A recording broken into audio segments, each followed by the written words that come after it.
Superstição em si, eu acho que aliás, é um assunto de peso, né? Um assunto carregado de energia.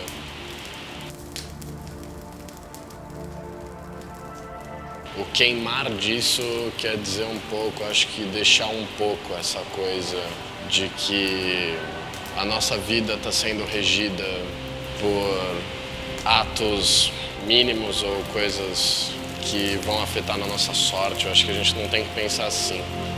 Queimar isso tudo, acho que é trazer isso novamente para estaca zero.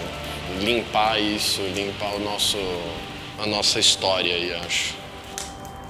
Não podia contar estrelas porque dava verruga no dedo. Eu errei o caminho porque provavelmente se eu tivesse acertado ia ter acontecido alguma coisa. No mar, você pulou 7 dia. Mas você nunca pulou uma onda no final do ano? Usar calcinha amarela no ano novo. Ficar com o pé direito, obviamente. Poltrona 21, bicho. Da onde vem isso, entendeu? O que tem o coitado do gato a ver com a história, entendeu? O que a madeira aqui antes era uma árvore e agora é um objeto?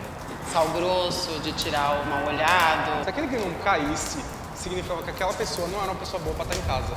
Toda lua cheia, dia de lua cheia, você pega a maior nota de dinheiro que você tem e você canta pra lua pra ela trazer mais dinheiro.